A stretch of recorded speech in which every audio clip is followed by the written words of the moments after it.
현재 미국의 몇몇 주들이 전혀 뜻밖의 문제가 생기며 매우 곤란한 상황이 연출되고 있다는 소식이 전해집니다.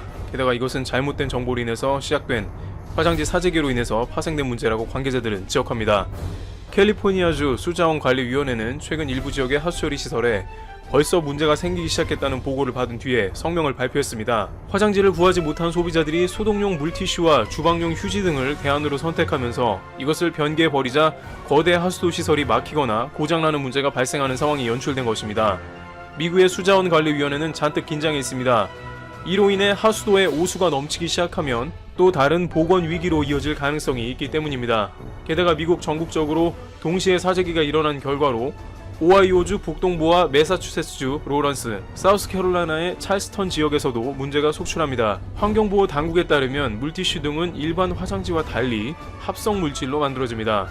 그리고 이런 합성 물질이 하수구에서 기름 성분과 결합하면 페트버그라고 불리는 거대한 기름 덩어리를 형성하는데 이것이 하수구 막힘의 원인이 된다고 밝혔습니다. 결국 화장지 사재기가 미국 하수 시스템까지 망가뜨리는 것이죠. 뉴욕시 환경보호국은 화장실용이라고 표기된 물티슈도 변기에 버려선 안 된다며 이런 제품은 하수관에서 깨끗하게 분해되지 않기 때문에 하수 시스템에 손상을 일으킨다고 말했습니다. 화장실용 물티슈는 쓰레기통에 버려야 된다며 때 아닌 물티슈 변기통에 버리기 금지 계도가 미국 전체에 긴급하게 퍼지고 있는 상황이 나오고 있습니다. 그러나 이것은 미국의 문제만이 아니라는 말도 나옵니다. 유럽을 비롯해서 세계 각국은 화장지 부족 현상이 나오며 물티슈 및 각종 분해 안 되는 성분의 물질들이 각국의 하수도를 막히게 할 수도 있다는 것입니다. 영국에서도 이러한 물티슈나 기름 등이 엉겨붙은 팻버그는 자주 발견되고 있습니다. 영국 최대 급수 처리 업체 템즈 워터는 매월 10억 원의 비용을 팻버그를 제거하는 데 쓰고 있다고 밝히고 있으며 지난 4월에는 64m짜리 130톤에 이르는 초대형 팻버그가 발견되었는데 화장지 사재기 여파로 악화될 수 있다는 것이죠. 한국에서도 변기에 버린 물티슈가 하수 처리장에서 하루에 1톤 이상씩 걸러지고 인부들이 직접 빼내는 등 절대 물티슈를 변기에 버리지 말라는 관계 당국의 언급이 있었는데 동시에 양이 늘어나면 미국처럼 비상사태가 되는 것입니다. 다행히 한국에서는 이러한 사재기가 일어나지 않았습니다. 한인 교포 커뮤니티에서는 한국이 여러가지로 부럽다며 미국은 땅도 넓고 사람들의 정보가 한국만큼 공유가 안 되어 많은 사람들이 화장지 사재기를 하는 것 같다고 전합니다. 한국에서는 이미 일본 등에서 화장지 사재기가 일어날 때 인터넷상에서 화장지 사재기는 마스크 화장지 원료가 같아서 화장지가 모자랄 것이라는 뉴스와 SNS 등을 통해 빠르게 파악했다는 것입니다. 뉴사우스웨일스 대학의 니키타 가그 교수는 많은 이들이 모두가 똑같이 행동하는데 나만 제외될 수 없다는 포모 증후군의 일환으로 화장지 사재기가 미국 전역을 휩쓸었다고 지적하고 있습니다. 그러나 미국의 화장지 사재기는 줄어들 기미가 보이지 않으며 오히려 확대되고 있다는 정황도 나옵니다.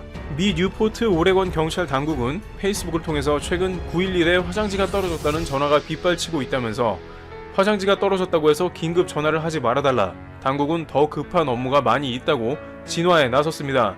그러나 타임즈는 인간의 기본적인 욕구는 먹고 자고 배설하는 것인데 위생적 상태를 유지해주는 도구는 휴지이므로 이러한 상황을 쉽게 진정시킬 수는 없을 것이라고 했습니다. 만약 휴지 대신 물티슈를 많이 사용하는 나라들이 늘어나면 각 국가들은 걷잡을 수 없는 하수도 대란이 발생할 수 있기 때문에 미국의 모습은 경종을 울리고 있습니다. 이런 가운데 한국은 상황 대처 능력의 종합 점수가 매우 높다는 것이 다시 한번 조명되고 있습니다.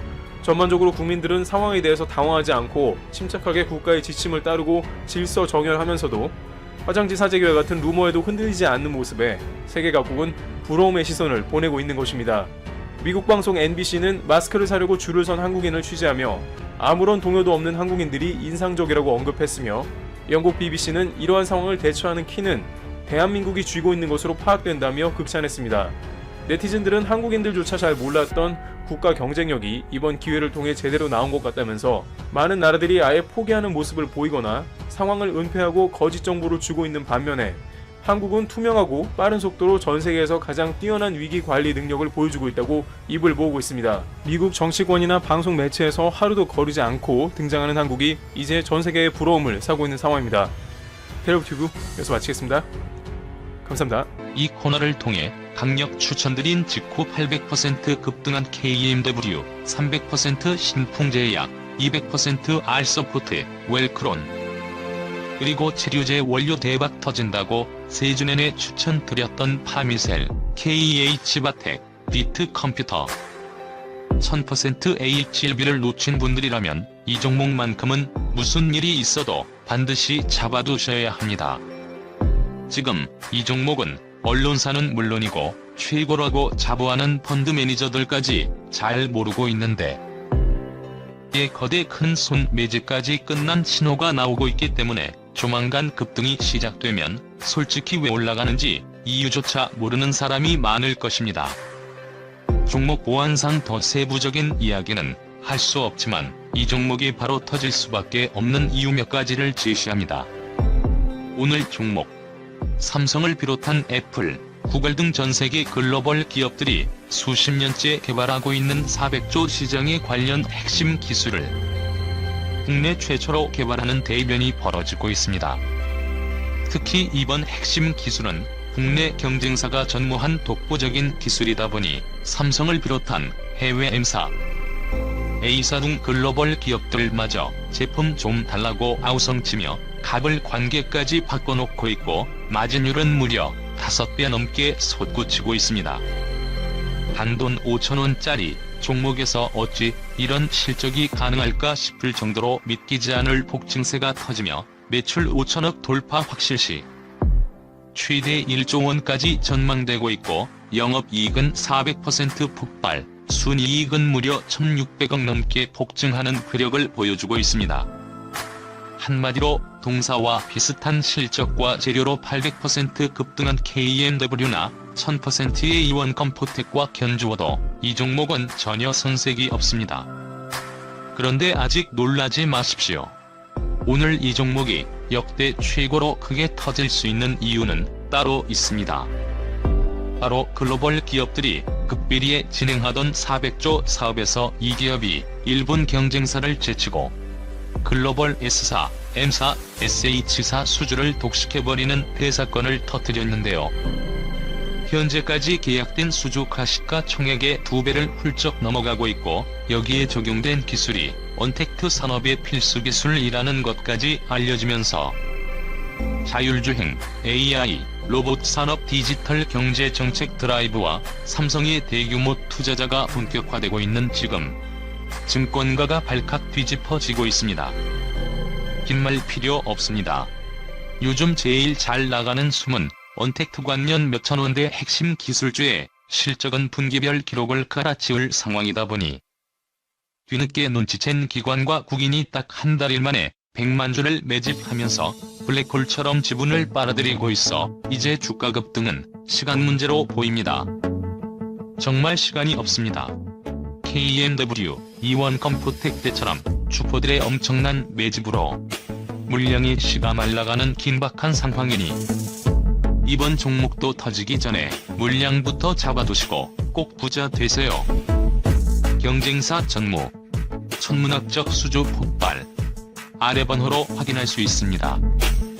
최근 공정거래위원회가 국내 제작 애니메이션 방송 종량제를 방송사에 대한 규제로 인식하고 있는 것 같다.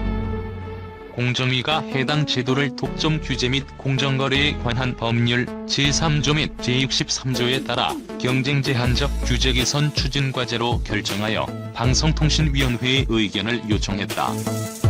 이는 종량제 폐지를 위한 사전 작업으로 이와 같은 움직임이 심히 우려스럽다. 국내 애니메이션 산업의 보호와 중흥을 위한 국가적 노력은 지난 20년간 지속되어 왔다. 2000년을 전후로 시행된 국산 애니메이션 의무 방영제가 그 시작이다. 국내에서 제작된 애니메이션을 일정 비율 이상 편성토록 한 이 제도는 뽀로로라는 세계적인 캐릭터가 탄생하는 기반이 되었다. 2005년부터는 지상파 방송 사업자를 대상으로 국산 신규 애니메이션 총량제가 시행되었고, 이를 통해 지상파 방송사는 연간 전체 방송 시간의 일정 비율 이상을 신규 제작된 국내 애니메이션으로 편성하기 시작했다. 국내 애니메이션의 과다한 재방송 및 편성 기피를 방지하는 한편 국산 애니메이션 창작을 더욱 활성화하고자 한 이 제도는 2012년 케이블 방송 및 종합 편성 채널로까지 확대되어 라바로보카 폴리와 같은 국산 애니메이션이 한류를 일으키는 원동력이 되었다. 그런가 하면 2017년 이후 공중파와 케이블 TV에서 방영된 또봇 카봇과 같은 애니메이션은 관련 머천다이징 상품의 판매 호조에 힘입어 국내 완구 시장 내 일본 완구의 오랜 독점적 지배를 무너뜨리기도 했다. 부산 지역의 애니메이션 산업의 발전 또한 총량제의 시행에 힘입은 바 크다. 2005년 총량제의 시행 직후인 2006년에 도라독스 시즌 1이 부산 애니메이션으로는 최초로 투니버스에 정규 편성되었고, 이듬해 도라독스 시즌 2와 그린라이츠가 역시 최초로 KBS ETV에 정규 편성된 바 있다. 이는 하청이 아닌 자체 기획, 제작한 부산의 애니메이션이 최초로 전국 단위의 공중파 및 케이블 방송에 정규 편성된 사례로 2005년 총량제 도입으로 인해 제작 여건이 마련되었기 때문에 가능했던 일이다.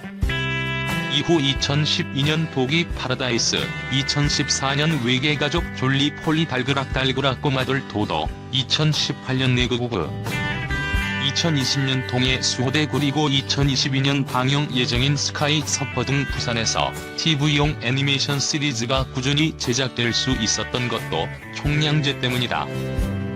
20여 년 전 방송 론칭을 위한 미팅에서 부산에도 애니메이션 회사가 있느냐던 수도권의 방송 사업자들은 이제 요즘 부산에 신규 제작하는 애니메이션이 없느냐며 먼저 전화를 걸어온다. 부산이 국내 애니메이션 산업의 어엿한 한 축으로 성장했음을 보여주는 사례가 아닐 수 없다. 이처럼 총량제는 국내 애니메이션 산업 전반의 발전과 활성화를 이끌었음은 물론 산업의 수도권 집중 현상 완화와 지역 균형 발전이라는 선순환 구조가 정착되는 데 결정적인 역할을 해왔다. 애니메이션 산업의 지속적인 발전과 중흥을 위해 앞으로도 반드시 필요한 제도다. 또한 우리는 애니메이션 산업이 다른 영상 산업에 끼치는 영향이 막대하다는 점도 간과해서는 안 된다. 애니메이션 제작 기술은 애니메이션 분야에만 국한되지 않는다. 영화 CG, 입체 영상 및 가상현실, 증강현실 등 다양한 분야에 응용되고 있다. 국산 애니메이션 방송 총량제의 폐지는 전공자 감소와 관련 학과의 폐지 등으로 이어져 국내 전문 인력 부족 현상을 초래하게 될 것이고, 이는 애니메이션 산업과 융합, 협업, 응용이 이루어지고 있는 다양한 산업군에도 악영향을 미치게 될 것이 자명하다. 총량제를 규제로 인식해서는 안 된다. 총량제는 애니메이션 산업의 발전을 위한 최소한의 울타리이자 버팀목이다. 애니메이션 산업의 부흥을 위해 노력해온 산업 종사자이자 교육자로서 국산 애니메이션을 사랑하는 국민의 한 사람으로서 공정위에 강력히 촉구한다. 애니메이션 산업의 젖줄과도 같은 국산 애니메이션 방송 총량제는 반드시 유지되어야만 한다.